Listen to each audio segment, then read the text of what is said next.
જામનગર મહાનગરપાલિકા દ્વારા જર્જરિત આવાસ મામલે આજે ડિમોલેશનની કામગીરી હાથ ધરાઈ. શહેરના અંધાશ્રમ પાસે આવેલા આવાસમાં ડિમોલેશનની કામગીરી હાથ ધરાઈ. જર્જરિત 4 બ્લોકના કુલ 48 ફ્લેટ તોડી પાડવાની કામગીરી શરૂ કરાઈ.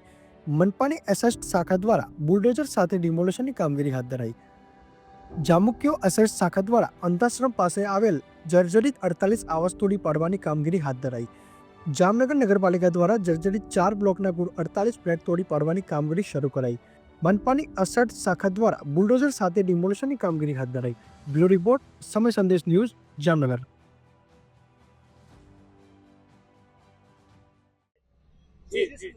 જામનગર મહાનગરપાલિકાના માનનીય કમિશનર શ્રીની સૂચના મુજબ તથા સિટી એન્જિનિયર શ્રીના માર્ગદર્શન હેઠળ ગત જૂન મહિનાથી આ 1404 અંધાશ્રમ જે આવાસ બનેલા છે તે અતિ જર્જરિત થઈ ગયેલા હોય તે ડિમોલેશ કરવાની પ્રક્રિયા હાથ ધરવામાં આવેલ છે. કુલ અત્યાર સુધીમાં અમે 29 બ્લોકનું ડિમોલેશન પૂર્ણ કરેલ છે. આજરોજ 4 બ્લોકનું ડિમોલેશન હાથ ધરવામાં આવેલ છે. તે સાંજ સુધીમાં પૂર્ણ થઈ જશે. કુલ 33 બ્લોકનું ડિમોલેશન આજ સાંજ સુધીમાં પૂર્ણ થઈ જશે. ટોટલ જે આ રોડની બ્લોક સાઈડ આ સાઈડની અંદર 67 બ્લોક છે જે એ ડિસેમ્બર એન્ડ સુધીમાં લગભગ કામગીરી પૂર્ણ કરવામાં આવશે. એક બ્લોકની અંદર 12 ફ્લેટ આવે. 48 ફ્લેટનું ડિમોલેશન હાથ ધરવામાં આવેલ છે.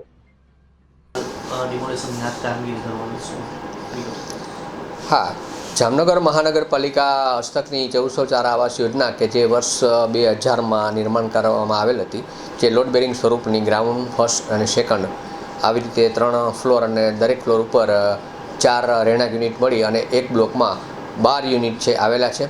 આ તમામ આવાસો છે એ 20 વર્ષથી વધુ વર્ષ જૂના હોય, જેના કારણે રિનોવેશન પણ ના થયું હોય, તેના કારણે જર્જરિત થવા પામેલ.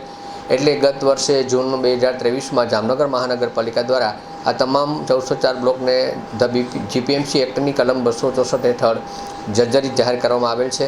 ત્યારબાદ માનનીય કમિશનરશ્રીના આદેશ અનુસાર જૂન 2024થી નવેમ્બર 2024 સુધીમાં અલગ અલગ જે રહેવાસીઓ અને એસોસિએશન સાથે વખત મિટિંગ અને માર્ગદર્શન આપી અને જે રીતે બ્લોક ખાલી થતા જાય છે એ તે પ્રમાણે સંપૂર્ણપણે ખાલી બ્લોક હોય તેનું જામનગર મહાનગરપાલિકાની એસ્ટેટ શાખા, લાઇટ શાખા, પીજીવીસીએલ વિભાગ, જરૂર પડે પોલીસ વિભાગ, સિક્યુરિટી શાખા દ્વારા અને સ્લમ શાખાના જે અમારા એન્જિનિયર છે એમના મોનિટરિંગમાં રહી સૌપ્રથમ અમે આસપાસનો તમામ વિસ્તાર કોર્ડન કરવામાં આવે છે અને ત્યારબાદ આ કામના અનુભવી જે છે એ એજન્સી મારફત ડિમોલિશનની કામગીરી ચાલુ છે.